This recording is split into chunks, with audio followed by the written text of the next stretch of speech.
एक ऐसी बाइक जिसे आप जॉयस्टिक की मदद से ही चला सकते हैं, मतलब हैंडल संभालने का झंझट ही खत्म। और भारत का एक ऐसा गांव जहां लड़कों को हाफ पैंट और लड़कियों को जींस और स्कर्ट पहनने पर पाबंदी लगा दी गई है। इस गांव में जारी किया गया है ये अनोखा फरमान। और एक ऐसा पायलट जिसे आसमान में उड़ान भरने के दौरान ही अपने सामने कोई दूसरी रहस्यमयी चीज उड़ती हुई दिखी और फिर वो पायलट प्लेन समेत हमेशा के लिए गायब हो गया। कौन था वो पायलट और उसके साथ कैसी घटी घटना, जानने के लिए बने रहिए हमारे आज के इस वीडियो के साथ अंत तक। नंबर 9, यदि आप उत्तर प्रदेश के मुजफ्फरनगर जिले के पिपाल शाह गाँव में रहते हैं तो फिर आप इस गाँव में हाफ पैंट नहीं पहन सकते। और यदि आप लड़की हैं तो फिर आप जींस और स्कर्ट नहीं पहन सकती, क्योंकि भाई ये पिपाल शाह के पंचायत का फैसला है। भारतीय किसान मजदूर संगठन के द्वारा आयोजित इस पंचायत में ये अनोखा फैसला लिया गया है। संगठन के राष्ट्रीय अध्यक्ष ठाकुर पूरन सिंह का कहना है कि ऐसे कपड़े पहनना हमारी संस्कृति का हिस्सा नहीं है।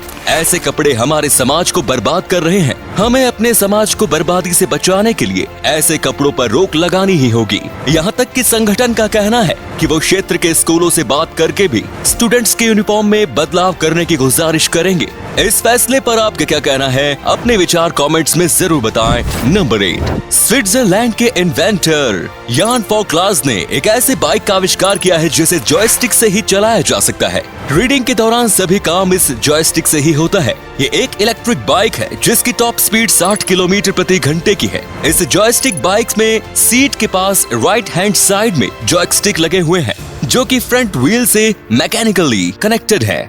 वहीं लेफ्ट साइड में भी एक जॉयस्टिक है जिसकी मदद से इलेक्ट्रिक मोटर को मैनेज किया जाता है। इस बाइक में सामने की ओर एक LCD स्क्रीन भी है जिसमें पावर, स्पीड और डिस्टेंस जैसे इंपॉर्टेंट इंफॉर्मेशन शो होते रहते हैं। क्या आप इस जॉयस्टिक बाइक को खरीदना पसंद करेंगे? कमेंट्स में जरूर बताएं। नंबर 7, इंडोनेशिया में एक ऐसी जगह है जहां गणेश जी की मूर्ति किसी मंदिर में नहीं बल्कि एक एक्टिव वोल्केनो के बिल्कुल सामने रखी गई है।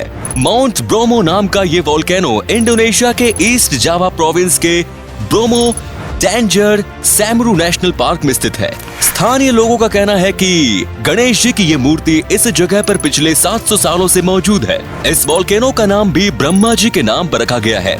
जापानीज लैंग्वेज में ब्रोमो का मतलब ब्रह्मा होता है। स्थानीय लोगों का मानना है कि ज्वालामुखी के सामने रखी गणेश जी की ये मूर्ति ज्वालामुखी विस्फोट के समय में स्थानीय लोगों की रक्षा करता है। गणेश जी की मूर्ति की पूजा के लिए हर साल 15 दिन तक चलने वाले यादनाया कसाडा नाम के फेस्टिवल का भी आयोजन किया जाता है। नंबर 6, हिम्मते मर्दा तो मद दे खुदा। पंजाब के रहने वाले बलबीर सिंह सेचवाल इस कहावत को पूरी तरह से सच साबित करते हैं। पंजाब के रहने वाले बलबीर सिंह ने अपनी बातों से नहीं बल्कि अपने कामों से एक एनवायरमेंटलिस्ट के रूप में अपनी पहचान बनाई है। बलबीर सिंह ने 160 किलोमीटर लंबी काली बैन नदी की अपने हाथों से सफाई करते हुए वो कर दिखाया जो राज्य की सरकार दशकों से नहीं कर पा रही थी। उन्होंने 2007 में खतरनाक तरीके से प्रदूषित हो चुके काली बैन नदी की सफाई करने का फैसला किया और इस 160 किलोमीटर लंबी नदी की सफाई में अकेले ही जुट गए। बलबीर ने तो अपने काम की शुरुआत अकेले ही की थी, लेकिन उनके नेक इरादे को देखते हुए लोग उनके साथ जुड़ते गए और कारवां बनता गया। लोगों के समर्थन से बलबीर काली बैन नदी को पूरी तरह से साफ करने में कामयाब रहे। इको बाबा के नाम से मशहूर बलबीर सिंह को 2017 में पद्मश्री अवार्ड से सम्मानित किया जा चुका है। नंबर 5, फ्रेडरिक वैलेंटिच नाम का ये ऑस्ट्रेलियन पायलट 21 अक्टूबर 1978 को एक फ्लाइट उड़ा रहा था। उड़ान के दौरान ही उन्होंने मेलबर्न एयर ट्रैफिक कंट्रोल से संपर्क किया और बताया कि उनके फ्लाइट से लगभग 1000 फीट ऊपर एक दूसरी फ्लाइट उड़ रही है जो इन्हें फॉलो कर रहा है। कुछ देर बाद ही फ्रेडरिक ने फिर से एयर ट्रैफिक कंट्रोल से संपर्क किया और बताया कि जो चीज उन्हें फॉलो कर रही थी वो कोई एयरक्राफ्ट नहीं बल्कि कुछ और ही है और वो उसे पहचान नहीं पा रहे हैं। इतना ही कहते एयर ट्रैफिक कंट्रोल से उनका संपर्क टूट गया और उनका विमान गायब हो गया। विमान के गायब होने के बाद अगले कई दिनों तक विमान के फ्लाइंग एरिया के 1600 किलोमीटर के क्षेत्र में तलाशी अभियान चलाया गया, लेकिन ना तो विमान और ना ही फ्रेडरिक का कोई सुराग मिला। ये घटना और रहस्यमयी तब हो गई जब ऑस्ट्रेलिया के कई लोगों ने विमान के गायब होने वाली रात को UFO यानी उड़न तश्तरी देखने का दावा किया। वहीं फ्रेडरिक ने भी अपनी आखिरी कॉल में ये बातें बताई थी कि जो चीज उन्हें फॉलो कर रही है वो कोई एयरक्राफ्ट नहीं है। इसी आधार पर ऐसी संभावनाएं जताई जा रही हैं कि फ्रेडरिक को उसकी विमान समेत एलियंस किडनैप करके ले गए होंगे। नंबर 4, मिलिए भारत की पहली महिला जासूस रजनी पंडित से। महाराष्ट्र में जन्म लेने वाली रजनी पंडित अपने करियर में 80,000 से ज्यादा केस सॉल्व कर चुकी है। उन्होंने 22 साल की उम्र में जासूसी की दुनिया में कदम रखा था, जिसके बाद से उन्होंने कभी पीछे मुड़कर नहीं देखा है। रजनी केस सॉल्व करने के लिए किसी भी हद तक चली जाती थी। एक बार एक बाप बेटे की मर्डर मिस्ट्री को सॉल्व करने के लिए रजनी मारे गए शख्स के घर में 6 महीने तक नौकरानी का काम करती रही। इस दौरान उस शख्स की पत्नी को रजनी पर शक हुआ और उसने उसके बाहर आने जाने पर रोक लगा दी। एक दिन रजनी ने उस महिला को एक गुंडे से मिलते हुए देखा। रजनी ने उसी समय अपने पैर काट लिए और बैंडेज कराने के बहाने घर से निकल गई और तुरंत ही पुलिस को इन्फॉर्म किया। 6 महीने तक नौकरानी की जिंदगी जीने के बाद रजनी इस केस को भी सॉल्व करने में कामयाब रही।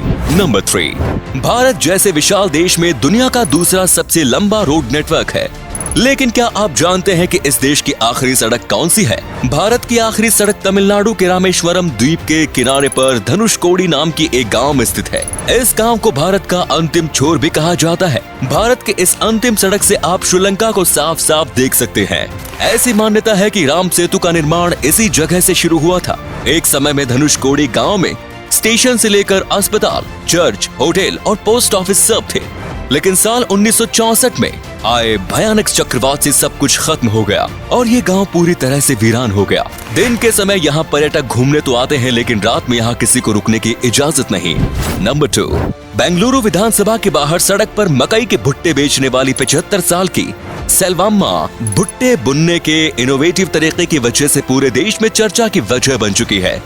चारकोल पर भुट्टे बुनने के लिए उसे लगातार हवा देना होता है। इसके लिए ज्यादातर लोग हाथ के पंखे या फिर इलेक्ट्रिक पंखे का उपयोग करते हैं, लेकिन सेल्वाम्मा इस काम के लिए सोलर एनर्जी का उपयोग करती है। सेल्वाम्मा सोलर पावर्ड फैन का उपयोग करते हुए भुट्टा भूनती है। सेल्वाम्मा को सोलर एनर्जी से चलने वाले ये पंखे SELCO solar light private limited नाम के एक फाउंडेशन की ओर से मिला है। ये फाउंडेशन देश में सस्टेनेबल एनर्जी को बढ़ावा देने की दिशा में काम कर रही है। नंबर 1, फिल्म पा तो आप सभी ने देखी होगी। इस फिल्म में अमिताभ बच्चन ने 12 साल के एक बच्चे का किरदार निभाया था जो प्रेगेरिया नाम के रेयर जेनेटिक डिसऑर्डर से ग्रसित था, जिस वजह से वो बच्चा 12 साल की उम्र में ही बूढ़ा हो चुका था। अदालिया रोज नाम के इस लड़की की जिंदगी भी बिल्कुल अमिताभ बच्चन के द्वारा निभाए गए किरदार की तरह ही है। अदालिया का जन्म 2006 में हुआ, लेकिन प्रोगेरिया से ग्रसित होने की वजह से बचपन में ही बूढ़ी दिखने लगी। अदालिया के माता पिता ने उन्हें इसी लुक के साथ जीना सिखाया। अपनी बेटी को दुनिया के सामने लाने के लिए अदालिया के माता पिता उसे 6 साल की उम्र में सोशल मीडिया पर ले आए और आज ये 25 सोशल मीडिया का एक जाना पहचाना नाम बन चुकी है। फेसबुक पर इनके 13 मिलियन से ज्यादा फॉलोअर्स, वहीं यूट्यूब पर 2.7 मिलियन सब्सक्राइबर्स हैं। डॉक्टर को उम्मीद है कि अदालिया 50 साल की उम्र तक जीवित रह सकती है। तो उम्मीद है आपको आज की वीडियो पसंद आई होगी। अगर हाँ तो इस वीडियो को लाइक करें। इनमें से कौन सा फैक्ट आपको सबसे ज्यादा अच्छा लगा कमेंट्स में जरूर बताएं। इस तरह के और भी इंटरेस्टिंग फैक्ट्स वीडियोस देखते रहने के लिए चैनल को जरूर सब्सक्राइब करें। धन्यवाद।